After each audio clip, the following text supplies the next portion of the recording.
We'll find her, I promise. The portly, elderly businessman spoke to his beautiful wife, who was sobbing in the delivery room. Bitterly, crying in this hospital, and they'll pay for all of this. How are you going to find those who did this? Quote. His wife threw herself at his breast. No, I can't bear it. Unfortunately, the delivery room called with tragic news. She had taken her own life. The case was closed, attributed to postpartum depression. Although the senior doctor who had been attending to her pregnancy, Dr. Artur Romanovitz, tried to emphasize that the woman, though in a difficult condition, was still breastfeeding and was generally quite stable. No one listened to him. The maternity hospital already had enough problems with this family. She had a multiple pregnancy, but one of the children disappeared right from the delivery room. Now this tragedy. The hospital director used all his contacts to close the case, attributing it to depression. He even spread rumors that the mother might have harmed the child herself. The husband quickly took his wife's body and the newborn girl, whom he named Liliana, and raised her alone. He never married again, despite being a successful man surrounded by many women eager to share his wealth. Liliana grew up wanting for nothing. When she turned 10, her father told her the family story. He also admitted that he had never managed to discover what had become of her sister. The girl was a diligent student. She attended drawing classes at school, where she received the most praise from the humorous teacher, Antoni Vysotsky. His grandson, Jakub, blushed every time he saw Liliana. However, the girl was most drawn to science. Her godfather, Tomasz Janowski, her father's best friend, supported her in these interests. Tomasz actively searched for the missing child, whom he suspected had been kidnapped by a competitor. As Liliana grew older, she also became involved in business. After completing economic studies, her father, who had amassed a vast fortune, feared that after his death, his daughter would be left without protection. He married her off to his longtime associate and right-hand man, Adam. Dad, but we're only friends. Liliana sighed. Adam is good, but what if I never truly love him?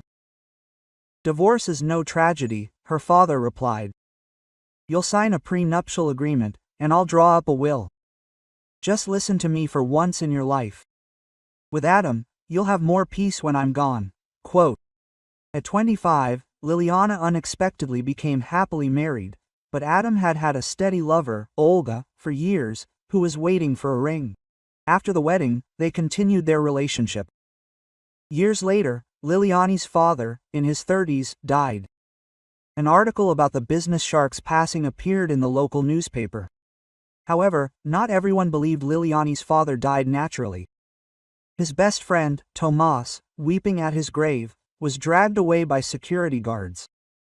Liliana's friends supported her as she prepared to receive her inheritance, but she didn't live to see it announced.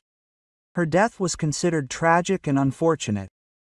The daughter couldn't bear the death of her father. They sympathized with Adam, offering their condolences. A few days earlier, Liliana had been admitted to the hospital with a heart attack, but doctors couldn't save her. I'm the coordinator, Paweł Konopka introduced himself to Adam. I'm expressing my condolences. I know the Liliani family has supported our clinic as sponsors for years. Don't beat around the bush. Single quote. Adam interrupted him. My wife, for religious reasons, didn't want an autopsy. Where do I sign the refusal? Listen, since the patient didn't stay in the hospital for a full day, an autopsy is mandatory so that no one can accuse us of medical malpractice. Single quote. The head doctor explained. I think you misunderstood, Adam roared, grabbing the doctor by the lapels of his coat. I respect my late wife's wishes more than your stupid rules, but if necessary, write a paper explaining how much such a service costs. They moved outside, where they quickly reached an agreement. Adam went to arrange a plot at the cemetery to bury Liliana next to her father. He took his wife's belongings with him and sat in the car reading a newspaper. The headline was, "The Rich Cry Too." Adam muttered under his breath as he saw the article discussing the inheritance, which, it was claimed, was different in the original will.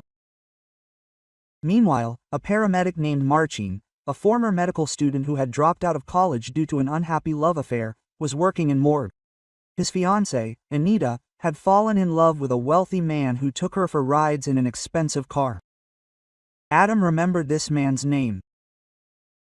Over time, Marcin worked as a paramedic, utilizing his medical knowledge whenever he could. As he moved Liliana's body to the embalming table, he noticed that she wasn't dead at all. After taking her temperature and pulse, which were low but still suggestive of life, he decided to take action. He moved Liliana to a recovery room, covered her with a blanket, and administered detoxification medications. Liliana regained consciousness, weakly asking, "Where are my things? Who are you? Why is it so dark here?" "You're in," Marcin replied with a smile. "But please don't worry, I won't betray anyone here." "What happened?" Liliana asked weakly, trying to understand the situation. "Well, it seems you were under the influence of very strong drugs that lower your pulse and temperature." "It's no coincidence," Marcin explained, looking at her seriously. "It was a herbal decoction, a calming one. My husband gave it to me when I had trouble sleeping after my father's death." Liliana whispered, shivering with cold. Calming, but rather eternal." Marcin joked, though his voice was laced with tension. "If I'm right, you were given something more than just herbs." Marcin decided to take a blood sample to find out what exactly was poisoning you. He hid the sample and promised to have it analyzed in a trusted laboratory. Quote, "Don't give me away," Liliana begged. "I'll pay whatever it takes. Your life is more important now than anything else." "Money," Marcin said firmly. "We need to understand what happened and what to do next." After a moment, he added, "Please change into your clothes, which your husband brought here. I can give them to you." Marcin handed her the bag and left to check if everything was all right at the morgue. He returned with a newspaper and handed it to Liliana. "Please read what they write. Maybe you'll find something interesting." Liliana took the newspaper, but a document in the bag caught her attention. When she opened it, she turned pale. Quote, "That bastard!" she exclaimed. "What happened?" Marcin asked, returning to the room.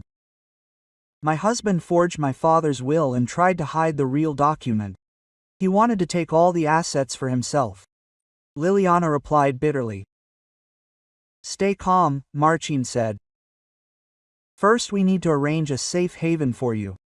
After discussing further steps, Marcin offered to take her to his apartment, where he lived with his mother, who was suffering from chronic kidney failure. Liliana was initially unsure if it was a good idea, but eventually agreed. Quote, "My mother is a doctor, a pediatrician. She will help if necessary," Marcin reassured her. After leaving the morgue, Marcin and Liliana headed to his house. On the way, they talked about finding people they could trust, who could help reveal the truth. Liliana was determined to reclaim her life and bring her husband to justice. When they reached Marcin's apartment, his mother Zofia, though clearly tired, greeted her guest with concern. Quote, "Marcinek, who is this young lady?" she asked, looking at Liliana. "She's a friend, Mom. I need help and shelter," he replied without going into detail. Liliana was grateful for the warm welcome. Even though the situation was difficult for her, she felt she was in good hands. Marcin made her tea and allowed her to relax while he analyzed the documents she found in her bag. Quote, "This is your father's original will." After a moment, he said, "We can't let Adam destroy this, but before we do anything, we must obtain evidence of his guilt." Liliana, though still weakened, began to plan her actions. She knew she might stop at nothing to gain the fortune. "First, I must contact the only person I can trust, my godfather, Tomasz Janowski. He had always suspected Adam and he will know how to proceed," she stated. The next morning, Marcin took Liliana to Tomasz's house, discreetly avoiding the main streets to avoid possible recognition.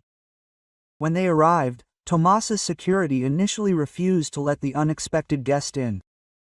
However, the sight of Liliana caused shock. Quote, "Is that really you?"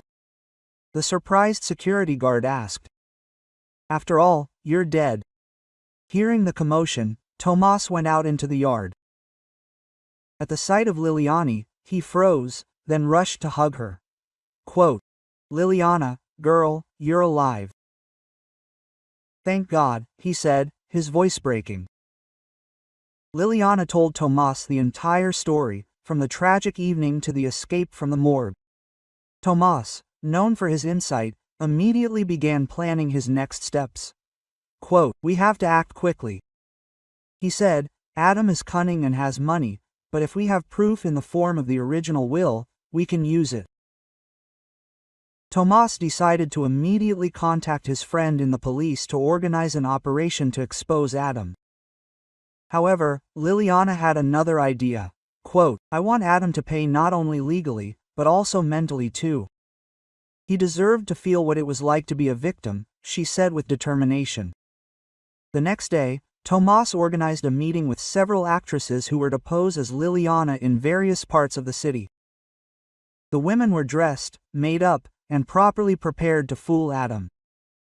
The plan was simple. Adam was to start seeing Liliana in places he often visited, in the office, in the restaurant, on the street. Liliana wanted her husband to believe that her ghost was haunting him. "This is just the beginning," she told Tomas when the first Lilians began appearing at strategic points.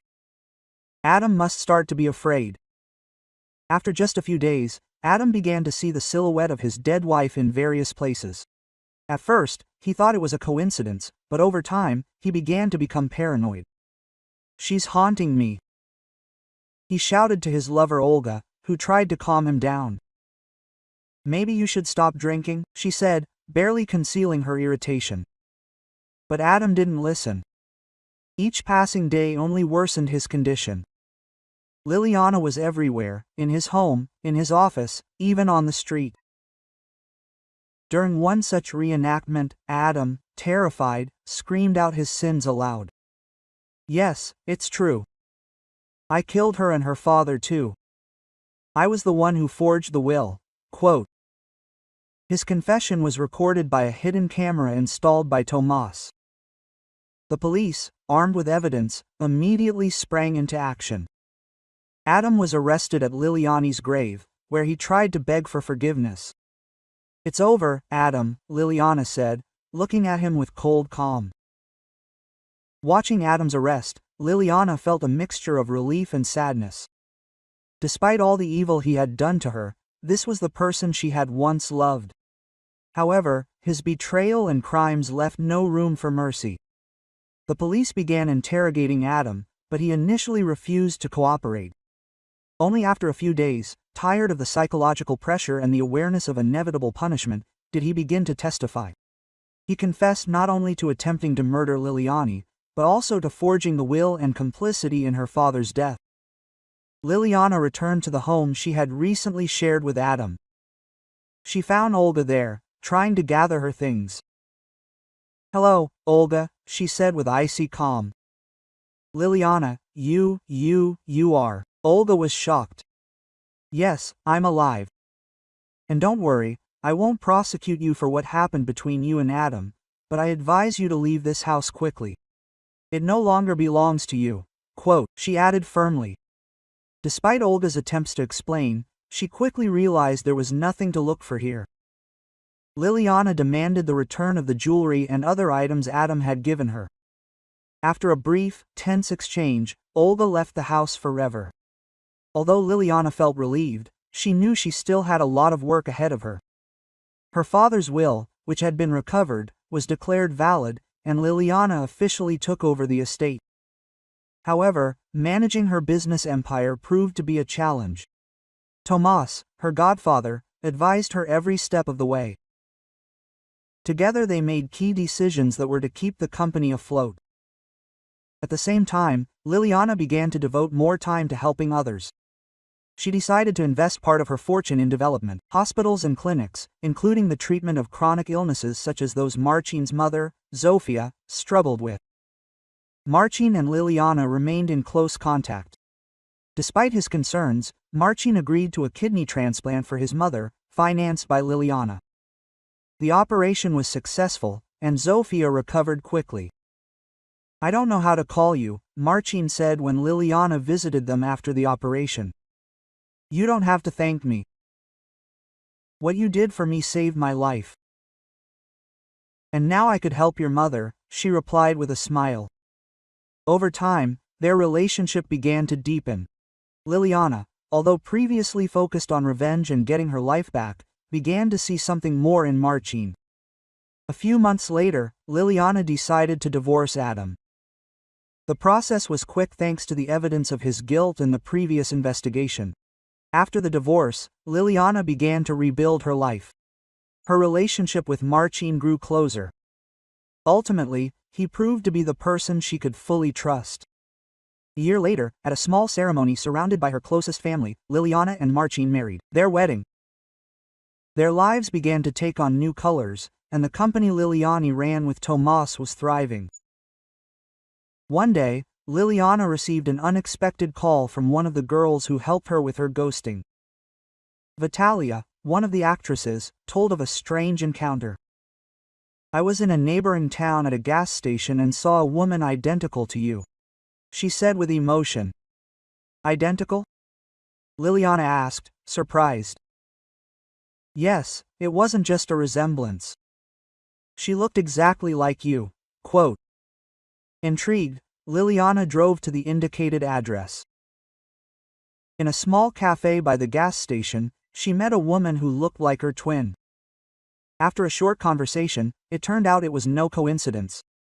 Liliana hesitantly approached the woman, who looked almost like her reflection in the mirror. Seeing Liliana, the woman froze for a moment, then said in a trembling voice, "Who are you? Why do you look exactly like me?" Quote. Liliana smiled gently and sat down next to her. "I should be the one asking that question. My name is Liliana, and yours?" "Maria." Quote. "Maria Kowalska," the woman replied, still not taking her eyes off Liliana. Liliana took a deep breath and began explaining. "Maria, I think we're sisters. It may sound unbelievable, but our family history is full of secrets. My father spent his whole life searching for his missing daughter, my twin sister. And now, seeing you, I'm sure it's you." Quote. Maria looked at her in shock. "Sisters, but that's impossible. I was raised by my grandmother. I never knew my parents. My grandmother always said my mother died when I was little, and I never knew my father." "That would fit," Liliana said.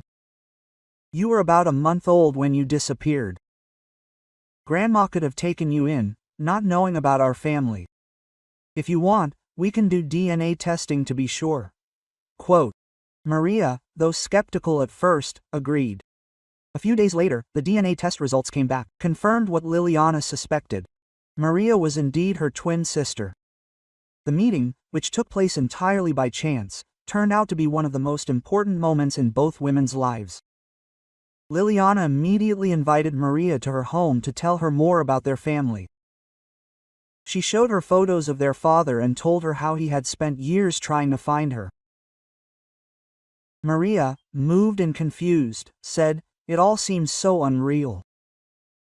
My whole life I thought I was alone, and now I suddenly find out I have a family, that I have a sister." Quote. "You're not alone," Liliana replied, hugging her tightly. "From now on, we'll always be together." Despite her initial concerns, Maria quickly settled into Liliana's home. She was impressed by her life and how she handled her enormous wealth and responsibility. However, Maria herself had other ambitions. She wanted to return to the simpler life she knew. "Liliana, I'm not sure I fit into your world. I'm not a businesswoman. I don't have your determination or experience." Quote. She said one day as they sat together over tea. "Maria, you don't have to be me, you can be yourself. Find what makes you happy, and I'll support you in that," Liliana replied. After a moment of reflection, Maria decided to pursue her dream. She wanted to open a small beauty salon where she could work as a cosmetologist. Liliana happily agreed to help financially with this project. While Maria was starting a new life, Liliana continued to develop her relationship with Marcin. His care and support helped her through the most difficult times. Soon, their relationship became so strong that Marcin decided to propose. Liliana, I know your life hasn't been easy, but I'd like to be part of your future. Will you be my wife? He asked, kneeling before her with a ring. Liliana, with tears in her eyes, replied, Yes, Marcin, yes. A few months later, their wedding took place, with both Tomas and Maria present. The ceremony was modest, but full of joy and emotion. After the wedding, Liliana and Marcin decided to adopt a child. In an orphanage, they found a little girl whom they named Zuzana. Maria, seeing her sister's joy, also decided to adopt a boy, whom she named Philip. Liliana's family began to grow, and the house was filled with laughter and love. Liliana, looking back on her life, thought, Dad would have something to be proud of. Our family is back together, and his legacy will live on. Quote. Liliana felt her life beginning to stabilize. The family home was filled with the laughter of children and the warmth of family conversations, but deep down she knew that some issues still remained unresolved. Maria, who was beginning to find her way in her new life, began spending more time with Dimiter, the grandson of Antony, Liliana's former teacher. Their relationship, over time, developed into something more than friendship. Maria, I know your life has changed a lot, but could I be a part of that change? Dimiter asked shyly, handing her a small bouquet of wildflowers. Dimiter, I don't know if I'm ready for such a decision, Maria replied, though her voice held a warm tone. You don't have to answer right away. I just want you to know that you're important to me, Dimiter said with a smile. Meanwhile, Liliana and Marcin continued to expand the family business while engaging in charitable work.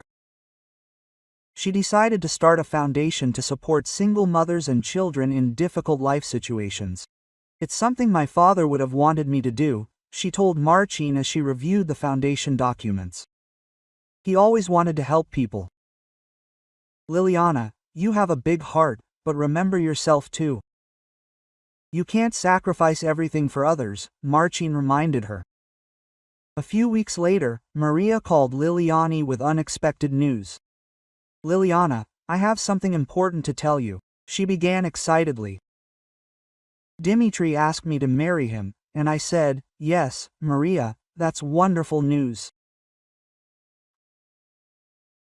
I'm so happy for you both, Liliana replied. Maria and Dimitri's wedding ceremony took place in a small, charming church in their hometown.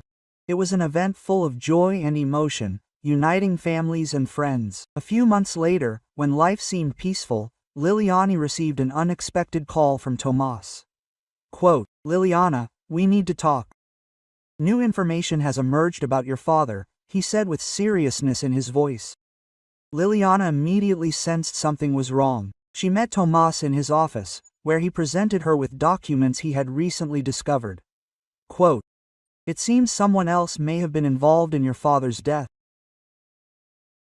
They weren't acting alone, Tomas explained. Who could it be? Liliana asked, feeling her emotions begin to overwhelm her. This requires an investigation, but I think you should be ready for the difficult truth, Tomas added. Liliana knew she couldn't let go. Even though years had passed since her father's death, she was determined to uncover the whole truth. This time, no one can escape responsibility, she said to herself, preparing for a new battle. Returning home after her conversation with Tomas, Liliana struggled to recover. The news that others might have been involved in her father's death reopened old wounds. She knew she faced another difficult journey to uncover the whole truth. Meanwhile, Tomas continued his search and provided Liliana with new information. One of the main leads turned out to be a document found among old papers from her father's company. The document contained a reference to a man named Krzysztof Skarżynski, a former business partner of Tomas and her father. This man disappeared from view long ago. The last time anyone heard of him was right after your father's death, Tomas explained. He must be found. I'm sure he knows something important, Liliana said firmly. Liliana didn't wait long. She asked Tomas for access to all documents that could help find Krzysztof Skarżynski. Together with Tomas, they began analyzing the company's archives. After many hours of work, they came across a transaction record from years ago, in which Skarżynski was listed as an intermediary in a large investment agreement. This agreement appears to have been signed in a hurry. The amount doesn't add up, and the beneficiary was an account registered to Wydmuszka, Tomas noted, pointing to the document. This must be our lead, Liliana replied. Where should we look for this man now? Is there anyone else who might know anything about him? Quote, Krzysztof once had a close relationship with one of the directors of the bank that handled these transactions. This director, Andrzej Zielinski, still works in Warsaw, Tomas replied. Liliana immediately decided to leave for Warsaw. Although Tomas initially wanted to go with her, he had to stay to oversee the company's affairs. Liliana didn't go, but Marcin accompanied her, who constantly followed her every step of the way. Quote, I won't let you face such people alone, he said, packing their belongings into the car. This could be dangerous. Liliana was grateful for his support. Although she felt strong, the knowledge that she wasn't alone gave her courage. When they reached Warsaw, they contacted Andrzej Zielinski. The meeting took place at an elegant restaurant in the city center. Andrzej, an older man with a penetrating gaze, looked surprised when he heard why Liliana wanted to talk to him. Krzysztof Skarżynski, quote, I haven't seen him in years, he said, stirring his coffee, but I remember that after that deal you're talking about, he suddenly disappeared. It was very strange, because he had been everywhere before. He was one of the most well-known businessmen in the country. Do you have any information about where he might have gone?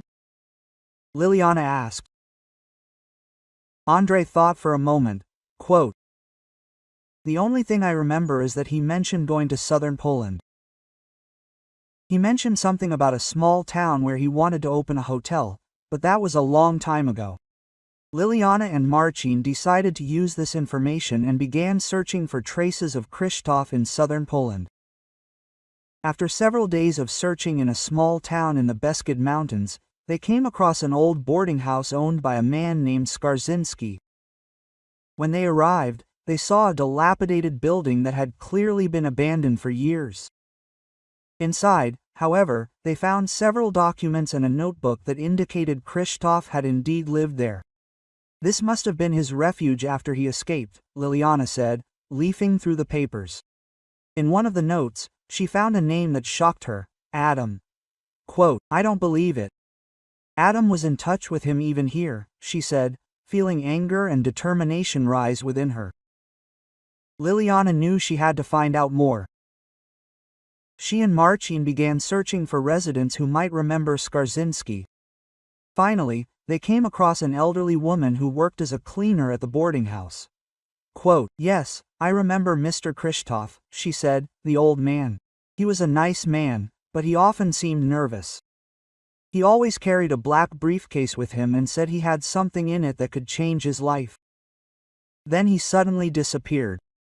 Do you know what happened to that briefcase? Liliana asked. I'm not sure, but he once said he'd leave something important in a bank vault in a nearby town. Maybe it's worth looking there, the woman replied. Liliana and Marcin followed the trail of the bank vault, feeling they were getting closer to uncovering the truth. Liliana and Marcin set off for a nearby town to follow up on the lead regarding the bank vault. The bank the old woman had mentioned was located in the center of a small town that looked as if time had stood still there. They arrived early in the morning to avoid the crowds and headed straight for the main branch. Quote, Good morning, Liliana said to the bank employee. I'd like information about a vault that might have belonged to Krzysztof Skarżynski. The employee looked at her with a mixture of surprise and caution. "I'm sorry, but such information is subject to bank secrecy," he replied politely but firmly. Liliana, prepared for such an answer, reached into her bag and pulled out the legal documents prepared by Tomas, which gave her the legal basis to inspect Skarzinski's affairs as part of the investigation into her father. "I understand this is unusual, but please look at these documents. I am the legal heir to the business dealings in which Mr. Skarzinski was involved.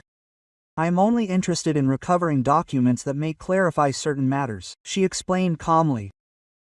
The bank employee, seeing the official seals, disappeared for a moment to consult with the manager. After a few minutes, he returned with keys and a small box. Quote, "That's all we have registered in Krzysztof Skarzinski's name," he said, handing them the box. Liliana and Marcin rented a small room in a nearby guest house to quietly go through the contents of the safe. Inside, they found a stack of documents carefully secured in plastic envelopes and a note full of handwritten notes. One of the first documents they looked through was a letter to Krzysztof signed by Adam. Liliana felt her heart quicken as she began reading it. Quote, "Krzysztof, I can't let the truth come out. If you don't stop this investigation, you'll be in serious trouble. You have my money, so use it and disappear. No one can know what really happened to Elajuz." Liliana froze. Elajuz was her father's name. Adam knew about what happened to her father and tried to silence Krzysztof to avoid revealing the truth. They reviewed more documents. One proved crucial. It was a record of business discussions, which revealed that Adam had commissioned his father-in-law to solve the problem in order to gain full control of the company. Quote, "This isn't just evidence of his guilt," Liliana said, holding the documents in her hands. "This is the key to ultimately destroying his reputation and bringing him to justice." "Liliana, if these documents come to light, Adam will never recover from this scandal," Marcin said. "But we have to be careful. If he finds out we have these documents, he might try to do something." Liliana decided to act quickly. They returned to Warsaw, where they met with Tomas to discuss the next steps. Tomas, upon seeing the documents, was visibly shaken. Quote, "What we have is enough to open a criminal case," he said, reviewing the evidence. "But we have to do this wisely. Adam still has influence, and his lawyers will try to turn it against us." "Don't worry," Liliana replied. "This time, Adam has nowhere left to run." Meanwhile, Adam, unaware that his past was coming to light, remained in custody. Despite pressure from investigators, he refused to cooperate and maintained his innocence. A few days later, during questioning, he was presented with copies of the documents found in Krzysztof's safe. Seeing the evidence of his guilt, Adam paled and lost confidence. Quote, "It's all lies," he screamed. "You don't have any real evidence for this." "We have more than you think," the investigator replied, throwing more documents on the table. Adam knew his game was coming to an end. Meanwhile, Liliana began to think about how all this had affected her life. Conversations with Marcin gave her comfort, and the support of Maria and Tomas strengthened her belief that together they could overcome any difficulty. Quote, "I feel like we're getting closer to the end of this fight," Liliana said one evening, sitting with Marcin by the fireplace. "This isn't the end, Liliana. This is the beginning of something new," he replied, squeezing her hand. A few weeks later, Adam's case gained momentum. Thanks to documents from Krzysztof's safe and witness testimony, the prosecutor's office was able to bring charges against him. The trial was high profile and attracted media attention. Although she had the opportunity to testify anonymously, Liliana decided to appear in court in person. Quote, "This isn't just a case about the right to my estate. It's a fight for truth and justice for my father," she told Tomas before the hearing. The first day of the trial was tense. Adam, though confident at the beginning, quickly lost his composure when the evidence was presented. His lawyers tried to undermine their credibility, but the transcripts of conversations, notes, and financial transactions were irrefutable. At one point, Liliana was called to the witness stand. She stood before the court with her head held high and told her story of the loss of her father, of Adam's betrayal, and how she almost lost her life because of his intrigues. Quote, "He wanted to silence me just as he silenced my father, but I won't let him succeed." She concluded her testimony, looking Adam straight in the eye. After a few days of trial, the court found Adam guilty of all charges. He received a long prison sentence, and his reputation was destroyed. Liliana breathed a sigh of relief, though she knew the fight for peace in her life was far from over. Quote, "Justice had been served, but this was only the beginning of a new chapter," she told Tomas as they left court. In the following months, Liliana focused on rebuilding her business and family life. Maria and Demeter, who had just returned from their honeymoon, began to engage in the Liliani Foundation. "I want to help young people find their path, just as you helped me find mine," Demeter said when he joined the foundation team as an advisor. Maria, in turn, began to pursue her dream of opening a beauty salon. Liliana supported her every step of the way, helping not only financially but also advising on business matters. One day, Liliana received an unexpected message from the bank that held Krzysztof Skarżynski's documents. It turned out that there was another envelope in the safe, which had been previously unnoticed. Quote, "This looks like a letter," the bank employee said, handing it to Liliana. Inside was a short message written in Krzysztof's handwriting. Quote, "If you're reading this, Liliana, it means I couldn't tell you the truth myself. Your father was a man I admired, but I also feared him. I knew his successes would attract people like Adam, ready to do anything to destroy him. I couldn't protect him, but I could leave you what I know. I hope you find the strength to move on." Krzysztof's letter moved Liliana to tears. She understood that although the past was full of pain, now she had a chance at a new life, one in which she could focus on building a future for herself and her family.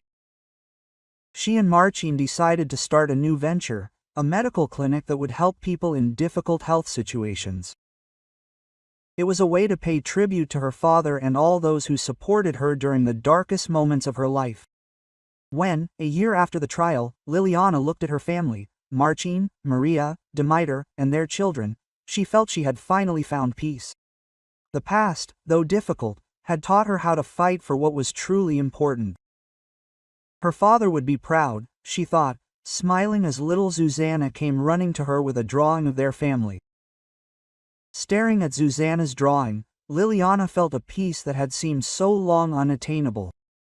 However, life didn't allow for complete respite. Tomas, her godfather, came one day with news that made her uneasy again. Quote, "Liliana, I've learned something new," he said, placing a folder of documents in front of her. "It concerns your family, or more precisely, your father's past." "Past?" she asked, looking at him curiously. "Yes. Your father, before he became who you knew him, had a life he never told you about. He became involved with people who could be dangerous. This is precisely what could have attracted Adam and led to tragedy," Tomas explained. Liliana glanced at the documents. They contained details of transactions from many years ago, in which her father had collaborated with a mysterious consortium. Quote, "Who are these people?" she asked, turning the pages. "I'm not sure, but their activities were related to international investments, which often ended in scandals. It seems Adam wasn't the only one trying to take advantage of your father," Tomas replied. Liliana realized that her family history was more complicated than she had imagined. She decided to learn more about these people and their influence on her father's life. With the help of Tomas and Marcin, she began digging into archives and contacting people who might remember those times. One of them was an old lawyer who worked for her father. Quote, "Eligius was a man of principle," the lawyer said when Liliana met him at his home. "But sometimes principles aren't enough to protect yourself against unscrupulous people. What I know is that he tried to withdraw from their business, but it was too late." "What should I do now?" Liliana asked. "You have to understand that not everything can be fixed, but you can ensure that their influence doesn't reach your family now or in the future. The lawyer replied. A few weeks later, Liliana received an unexpected call. It was from someone claiming to have information about her father's final days. Quote, "Who are you?" she asked, trying to control her emotions. "Call me Mihal." The voice on the other end replied. "I was one of the people who worked for your father at the time. We need to meet. I have something that will change your perspective on everything." The meeting took place in a small, rundown bar on the outskirts of town. Mihal, a man in his 50s, looked exhausted, as if life hadn't been kind to him. Quote, "Your father was my boss. He started it. I wasn't a good person. I did things I'm not proud of, but Eligius, he tried to save me. He wanted me to stop working for these people." "Who were these people?" Liliana asked, leaning closer. "It was an organization. I wouldn't call them the mafia, but they were close. Your father no longer wanted to be part of their world, and that's why he had to die," Mihal said, his voice trembling. Hearing these words, Liliana felt her heart clench with fear and anger. She knew she had to delve deeper into this topic, but she didn't want to endanger her family. After returning home, she told Marcin everything. Quote, "I don't know if I should continue this," she admitted, looking at him uncertainly. "Liliana, what you do depends only on you, but remember that you have my support, Maria, Tomas. You don't have to go through this alone," Marcin replied, embracing her. In the following weeks, Liliana decided to take on the organization that had influenced her father's life. She knew it wouldn't be easy, but she felt it was her duty. Together with Tomas, she began to create a plan that would expose the organization's activities and protect Liliana's family from their influence. Quote, "This is not just a fight for the past, but for the future of our family," she said one day, looking at Maria, who was playing with her children in the garden. Liliana's story continued to unfold, and she felt that her life, though full of challenges, was taking on new meaning. Liliana, along with Tomas and Marcin, began working to get to the bottom of the organization's activities, which had influenced her father's life. After months of searching, interviews, and document analysis, they found a key figure, Alexander Mazur, a former financial advisor who had worked with her father and had close ties to the mysterious organization. Quote, "Alexander is a difficult man to break," Tomas said, reviewing old notes. "But if we convince him we have evidence, he might agree to talk." "We have to try," Liliana said, determined. "I can't let this story destroy even more lives." The meeting with Alexander took place at his luxurious residence near Warsaw. The middle-aged man with a stern gaze greeted them with reserve. Quote, "I don't know what you want from me," he said as they sat down in his elegant office. "I've had nothing to do with that world for a long time." "We're not seeking revenge or accusations," Liliana replied. "We only want the truth. My father deserves answers, even if he's no longer with us." Alexander looked at her carefully. After a moment of silence, he sighed heavily and began to speak. "Your father, Eligius, was an exceptional man. He started. He always stuck to the rules, even when everyone else broke them for profit. That's what attracted the attention of this organization. They needed someone with his reputation to legitimize their interests." "But why did my father agree to cooperate with them?" Liliana asked. "He had no choice," Alexander replied. "He was threatened that if he refused, his loved ones would suffer. Your father tried to withdraw, but then everything spiraled out of control." Alexander gave Liliana information about the organization's structure and the names of people who could have had a key influence on past events. One of them was a man nicknamed Wolf. Wolf was responsible for the most grim affairs, Alexander said. "If anyone could have ordered your father's elimination, it was he." Liliana and her team began searching for traces of the Wolf. Tomas contacted his old friends in the legal community, and Marcin used his contacts in the healthcare system to investigate whether the wolf might have ever used medical services under a false name. After weeks of searching, they found Trop Wilk, or rather Robert Novak, living in a small village in the Podkarpacy region, where he lived the life of a retired businessman. Liliana, Tomas, and Marcin decided to visit Robert. They arrived in the village early in the morning and headed to his house. It was a modest property surrounded by trees, which gave no indication of the owner's past. When they knocked on the door, an elderly man who, at first glance, appeared to be an ordinary farmer answered. Quote, "What can I do for you?" he asked, looking at them curiously. "Mr. Novak, we want to talk about Eligius Kowalski," Liliana said, looking him straight in the eye. The man froze. A hint of concern appeared in his gaze. Quote, "I don't know who you're talking about," he answered quickly, trying to close the door. "Please don't pretend," Tomas interrupted him. "We know who you are and what you've done." After a long silence, Robert let them in. He sat down in his chair, looked at them with a heavy gaze, and said, "Okay, I'll tell you everything, but you have to promise me this will stay between us." Liliana, though unsure if she could trust him, agreed to hear his story.